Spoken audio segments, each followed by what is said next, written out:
What are the positions to target? Because you're saying hooker and 5'8", which I agree with. Rob, you've got a bit of a different theory around this. I better start crossing out my notes here. Hello SuperCoaches and welcome to our draft special for 2024. It's that time of the year where a lot of people are diving in and doing their drafts over the next couple of nights.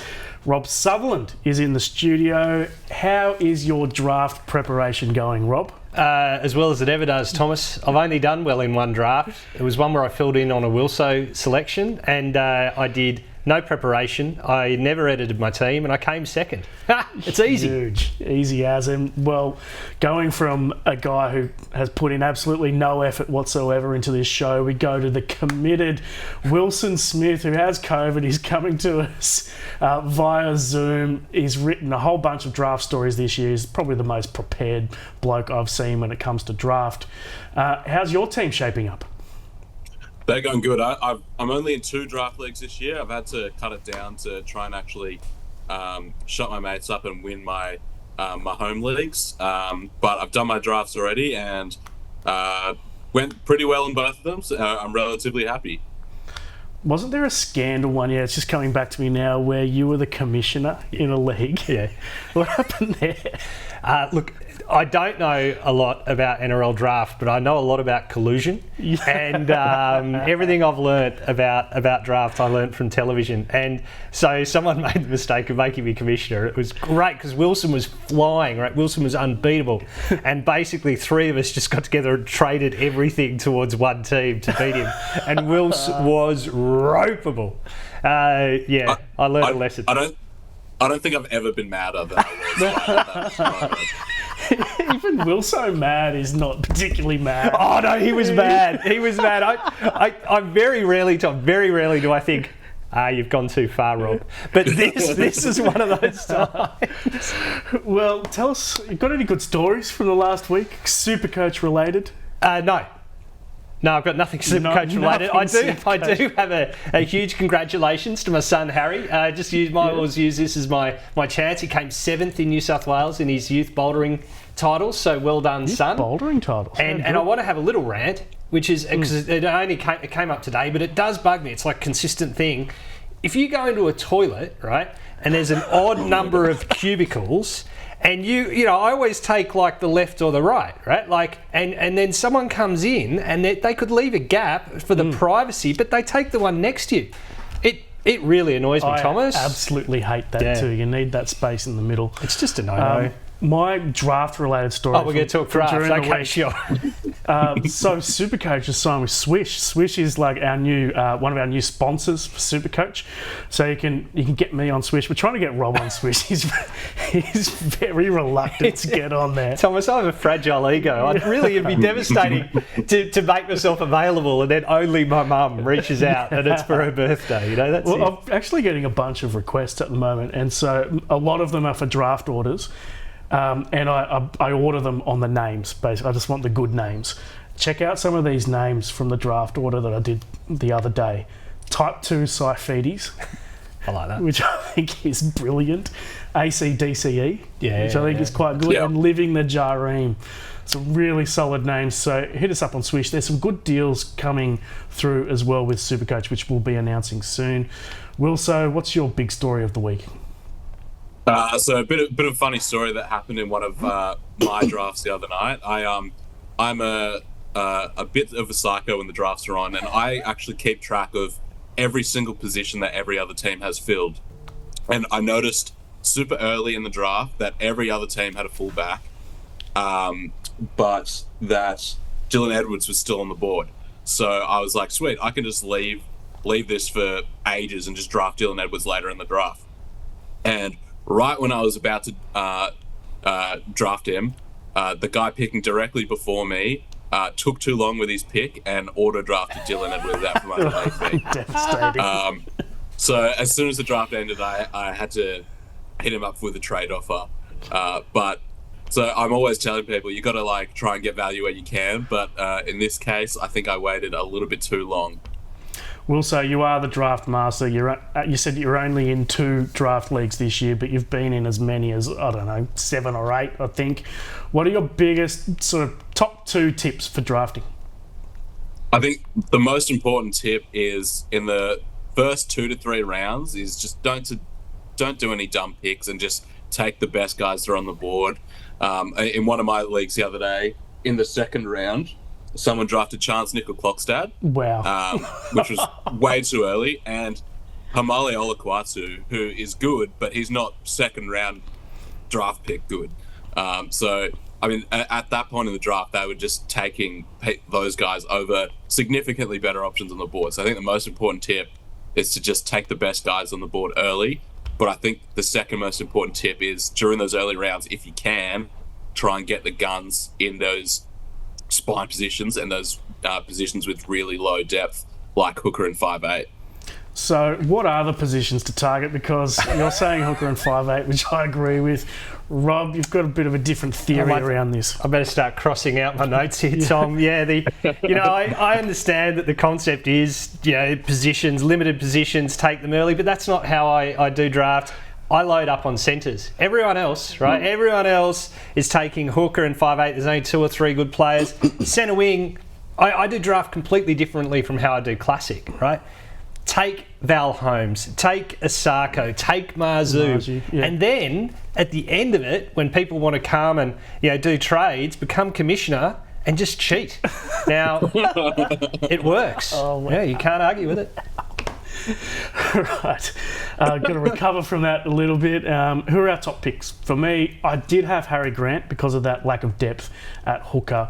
But I think you just have to go to the best guy, and I've been talked around. I think it was mostly by you, Will, so that Nico Hines is the best option in the competition. So if I had number 1, I'd be going Nico. I see that. I saw in the notes that you'd done that, but I'm not doing it. I'm staying with Harry Grant because I'm lazy.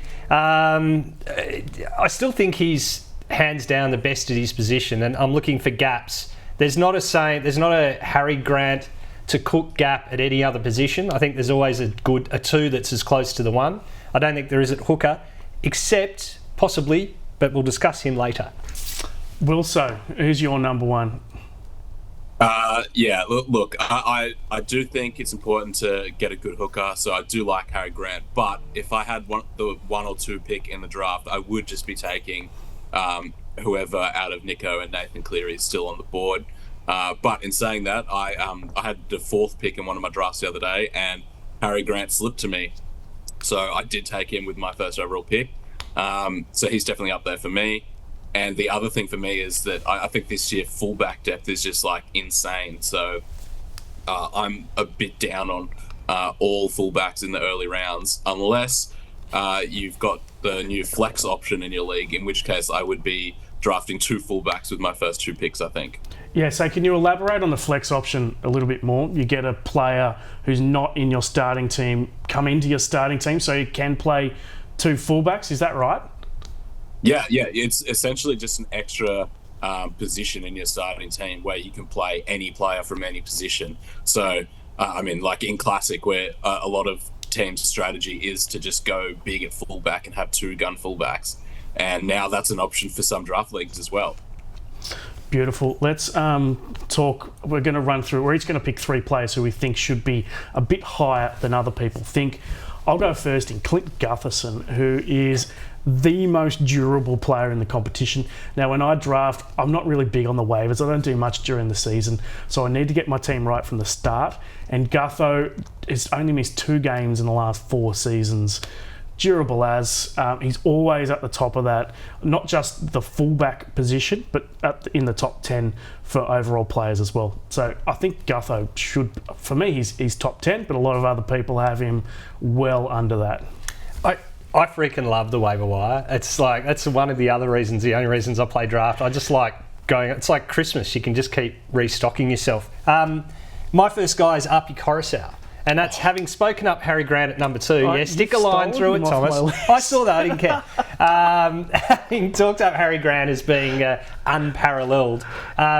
Coruscant, if he's kicking, with his kicking, Coruscant averaged 71.5, I think, last year. Harry Grant averaged 73.5, so that brings that gap down to 2. If you can get Arpey goal kicking, which he was in the trial, and if he does in the second trial, then you could get him, I don't know, 4th, 5th round. It's a bargain. Yep, I quite like that. Also, who should be higher? Well, I think this year's pretty interesting in that there is a ton of quality sleepers and good late round depth. And I think you've put me on the spot a little bit here, but I think off the top of my head, speaking of, we were talking about hookers before. I know in one of my drafts the other day, Brandon Smith went completely undrafted, and in my other league he went extremely late. And I think Brandon Smith, he's had a year to settle in at the Roosters now, and I think he's going to be a lot better than he was last year. So he's one guy I think that you can get extremely late and should probably be going a lot higher. Yeah, I think he's also an option in Classic as well, given that these cheapies look like they've fallen over, with Brayley picking up the hamstring injury and Hans and Lussick look like they're going to share the hooking role at the Eels. So you have to go someone a little bit more. So I could be tempted by Brandon Smith in Classic as well. A guy I think should be much higher in draft is David Fifita. I know he is out for the first 3 rounds. Then hopefully he comes back into that team, kills it, may not even play Origin, which would be a boost for SuperCoach. I think he should be getting drafted a lot higher than he is. My worry with Fifita is that he's missing those games. And like for draft, and correct me when I'm wrong, Wilso, which is probably now, but I like a guy that's going to give me full season points. Whereas in Classic, because I can trade people in and out, I'm looking maybe more at their points per game average. They hit these peaks and you hold them and then you get rid of them when they hit the troughs.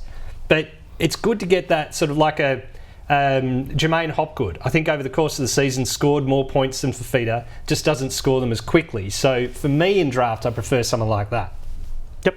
Yeah. Also? I mean, obviously you want someone who's going to play the most amount of games for you, but I do think there is some merit to actually drafting David Fifita, especially if everyone else is fading him because of the early injury. If you get him late, I mean, you only need him for playoffs, really. As long as you can get to playoffs, you've got arguably the best back rower in draft. So, as long as the rest of your team is good enough to carry you through those early rounds, he could be like an absolute weapon for you in the playoffs.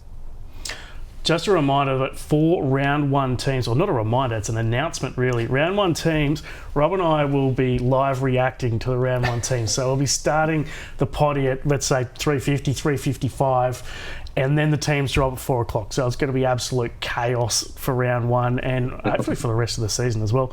When Rob is off the cuff, it's always when he's at his best. And that's not great, but it's better than my worst. I just fear for Ricky Stewart because he's already... Well, there is nothing I can say about Ricky I haven't already said. I just fear for if I ever happen to meet Ricky, A, if he'd ever seen it, and B, if he chose to just punch me in the face, which I'd just cop, really. I would. I mean, it'd be a chance to meet greatness. I'd be surprised if he knew who you were, to be honest. I would be too.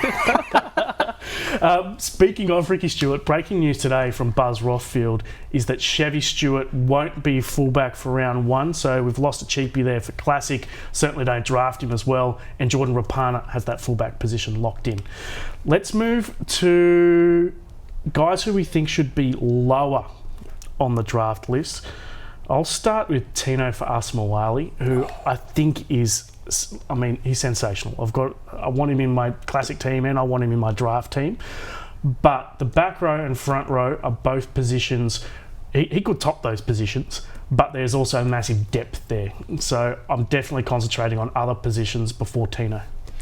All right, I'm going to throw 3 at you, Tommy. Pappenhausen, Turbo, Cleary. Get rid of them all. Durability. No one in draft, the one great pleasure in draft is when your mate gets an injury and then comes to you with a stupid trade and you just get to laugh at them, right? Now, Pappenhausen, Turbo and Cleary, none of them are durable, right? So they're all going to miss games, whether through injury or being rested by their club. So you pick those guys early and you don't get to play them and you go begging for trades, whereas you pick a Teddy, you pick a Gutho, Hines, DCE, those durable players that you can pick instead of the top line superstars, and I think they'll serve you better. So basically you're saying my Clint Gutherson call from before is spot on. I'm saying the concept of Clint Gutherson is spot on, but I would not be picking Clint Gutherson. One thing I'll point out about Turbo, I've done my research here, is that he actually has arguably the best finals schedule of any fullback going around. Yeah, but he's got to get there. Which, of course, well, he has to get there. Of course, I'm going to be playing finals, so that is important to take into consideration early in the year.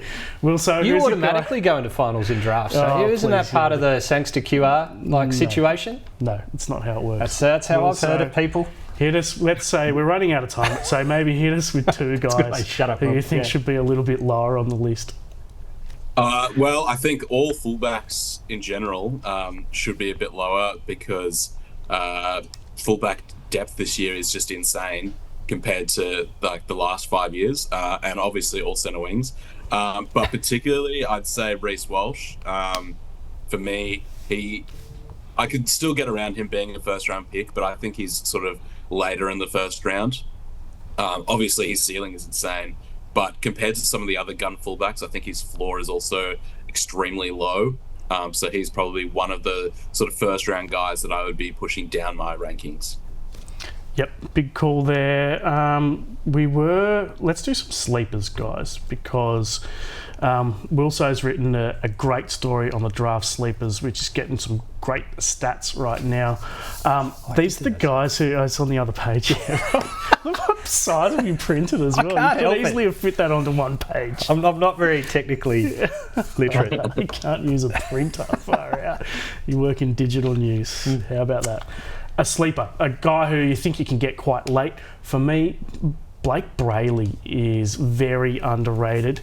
He's not up there with the top guys. If you miss out on Harry Grant, Damien Cook, Coruscant, etc., I'd be pretty happy with Blake Brayley playing 80 minutes every week for the Sharks. Never gets injured. When you're talking about guys who are durable, he is the second most durable player in the comp behind Clint Gutherson.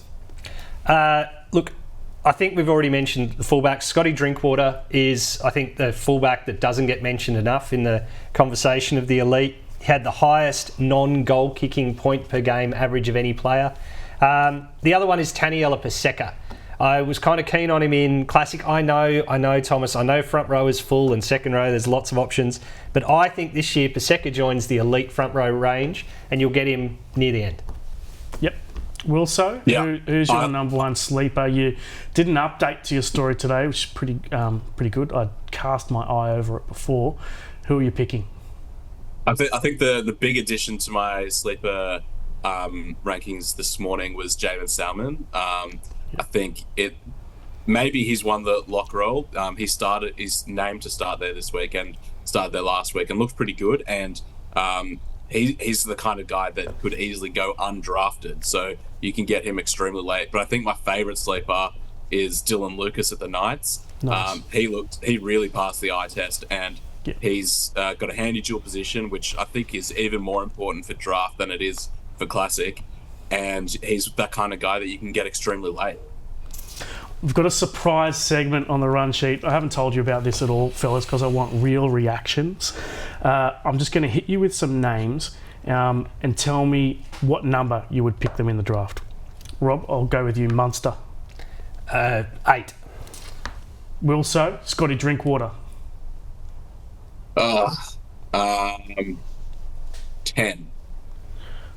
Josh Curran. Now, this is an interesting one because Jamin Salmon has been named at lock and has been impressive in the trials, but Curran played in the Indigenous All-Stars and could end up in that spot too. Where do you think you would draft him? Mr. Irrelevant. I wouldn't draft him. Not at all. No. And then finally, Wilso, Taylor May. So he's a guy that I think is a sleeper, and I think you can get him pretty late. But I think he's also the kind of guy that will be on the savvy players' radar. So I would draft him around pick 80 maybe. Too late, Wilso. I've already drafted every centre wing. There's none left. See, my genius is coming through. Well, depending on your league settings, I think your centre wings might cap out at 8. After that, it won't let you draft anymore. So I'm the commissioner. I can set it any way I want. Oh, of course. Yeah. Well, in that case, it seems like I'm not getting it. But I think he's the kind of guy you want to target around like the 8th or 9th round. Questions coming through, guys. You're on Twitter or on Instagram as well. We want Swish tracksuits on the table for finishing first through the 20th, like the old KFC ones. Not a bad suggestion, that. People are questioning whether Buzz has got his mail correct on Chevy Stewart. I would say so.